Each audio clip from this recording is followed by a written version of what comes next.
السلام علیکم دوستوں، یہ فرانسیسی نوجوان جنہوں نے 2 دن قبل گستاخ کارٹونسٹ ٹیچر کا سر قلم کیا تھا۔ 2002 میں روس کے دارالحکومت ماسکو میں پیدا ہونے والا عبداللہ عام نوجوانوں کی طرح دل میں کئی خواب سجائے زندگی کی منزلیں طے کر رہا تھا۔ خانہ جنگی اور بدامنی سے اسے سخت نفرت تھی، کیونکہ اسے عفریت نے اس کے ماں باپ کو چیچنیا چھوڑنے پر مجبور کر دیا تھا۔ حالات نے عبداللہ کے خاندان کو فرانس کی سرزمین پر پناہ گزین کی حیثیت سے جگہ دلوائی تو اس نے جی لگا کر پڑھنا شروع کر دیا۔ وہ خود کو سنوار کر ایک خوشگوار زندگی گزارنا چاہتا تھا۔ پیرس کی گلیوں میں عبداللہ کی زندگی اس وقت بے چینی کا شکار ہو گئی جب اس کے اسکول ٹیچر سیمیول نے آپ صلی اللہ علیہ وآلہ وسلم کے گستاخانہ خاکے بنائے۔ کلاس کے مسلم بچوں نے اس بات کی شکایت کی جس پر والدین نے انتظامیہ کے پاس اپنا احتجاج ریکارڈ کروایا۔ عبداللہ کو تب بہت مایوسی ہوئی جب یہ سلسلہ پھر سے شروع ہو گیا۔ عبداللہ کا اضطراب بڑھتا جا رہا تھا۔ یہ 16 اکتوبر کی تاریخ اور جمعے کا دن تھا۔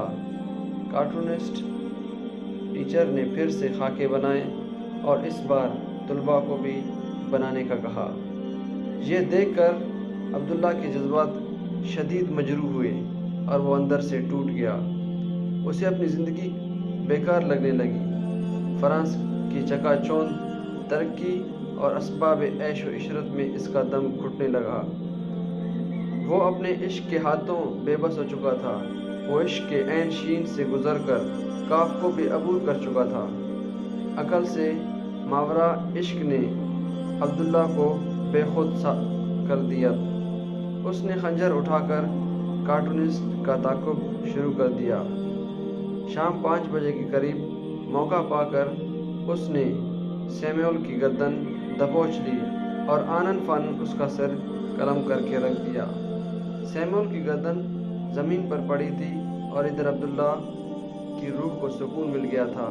وہ جس منزل کی تلاش میں سرگرداں تھا وہ آخر اسے مل چکی تھی۔ اسی لمحے سائرن کی گونج میں پولیس کی گاڑیاں پہنچ گئیں۔ عبداللہ مسکرا رہا تھا۔ اس نے ہاتھ میں خنجر اور ایک چھوٹی سی پسٹل تھام رکھی تھی۔ 18 سالہ اس خوبرو نوجوان سے پولیس اس قدر خوفزدہ تھی کہ ایک قدم آگے نہیں بڑھ رہے تھے۔ پھر عشق کی آخری حد بھی پوری ہو گئی۔ عبداللہ نعرہ تکبیر بلند کر کے آگے بڑھا اور دوسری طرف سے پولیس مین کی پسٹل سے گولی نکل کر عبداللہ کی طرف بڑھنا شروع ہوئی۔ پیرس کی سرزمین جہاں جانا بھی کسی بھی انسان کا خواب ہوتا ہے، جہاں کی چمک دھمک دیکھنے والی آنکھوں کو خیرہ کر دیتی ہے، جہاں کی سج دھج سے کوئی متاثر ہوئے بغیر نہیں رہتا، دنیاوی لذتوں کو ٹھوکر مار دی تھی۔ عبداللہ کی تکبیر جوں ہی ختم ہوئی، گولی اس کے سر میں پیوست ہو گئی۔ شہید کی روح موت سے پہلے ہی نکل چکی تھی۔ عبداللہ کو موت کی سختی نہیں جھیلنی پڑی۔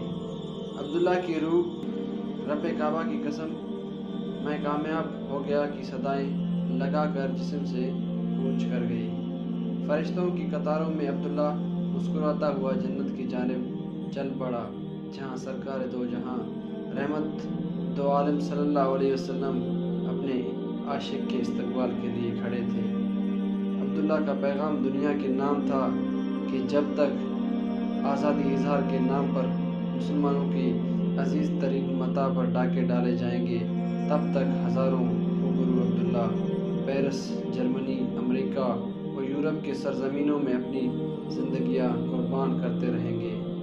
غازی علم الدین شہید سے لے کر عبداللہ تک کی تاریخ اس بات کی